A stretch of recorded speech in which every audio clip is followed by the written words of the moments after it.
তোমাদের একটা সুন্দর সম্পর্ক, এর জন্যই তুমি ভাবছো আমার মানুষটার মতো আর মানুষই হয় না। আর এই বিশ্বাস নিয়েই তুমি সুখে জীবন কাটাচ্ছ। কিন্তু কখনো যদি হঠাৎ করে জানতে পারো তোমার মানুষটার আর একটা মনের মানুষ আছে, তোমার সাথে অভিনয় করা হয়েছে, ঠকানো হয়েছে, তুমি তার প্রিয়জন ছিলে না, প্রয়োজনে তোমাকে ব্যবহার করেছে, তখন তুমি কি করবে? নিশ্চয়ই প্রচন্ড আঘাত পাবে। মনে হবে এর থেকে আমার মাথায় বাজ পড়লে ভালো হতো। মনে হবে আর বাড়ি ফিরেই যাব না, এখানেই আত্মহত্যা করব।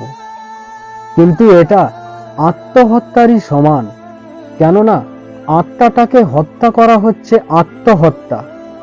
কিন্তু এখানে এই ব্যক্তিটির মনটাই হত্যা হয়ে গেছে, তাই এটাও আত্মহত্যার থেকে কম নয়।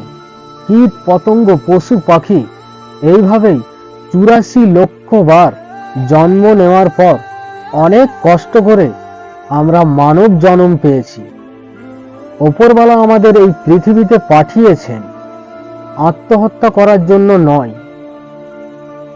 আত্মহত্যা তারাই করে যারা পড়ে গিয়ে আর উঠে দাঁড়ানোর সাহস রাখে না। তারাই করে যারা হেরে গিয়ে ভেবে নেয় আর কখনো জিততে পারবো না। তুমি দিনের পর দিন তাকে বিশ্বাস করেছ, আর সে ঠকিয়েছে, বেঈমানি করেছে। জানি এটা ভীষণ কষ্টের, কিন্তু এই কষ্টের জন্য প্রয়োজন পড়ে দরজা বন্ধ করে একা একা কাঁদো, তবু মনটা হালকা হবে।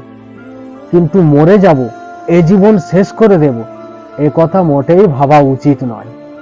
কারণ এই জীবনটা তার দেওয়া নয়, এই জীবনটা তোমার বাবা মায়ের দেওয়া।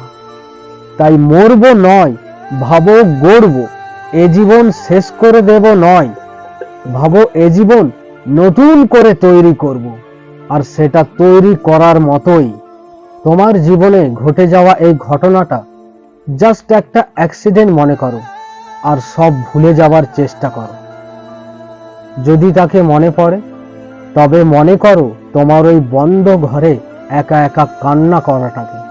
মনে করো তোমার চোখ থেকে ঝরে পড়া জলগুলোর কথা। ভেবে নাও সেদিন ওইগুলো শুধু তোমার চোখের জল ছিল না, ছিল তোমার জীবনের এক একটা প্রতিজ্ঞা। তাই নিজেই নিজেকে চ্যালেঞ্জ করো, তাকে ছাড়া তুমি চলতেও পারো, বাঁচার মতো বাঁচতেও পারো।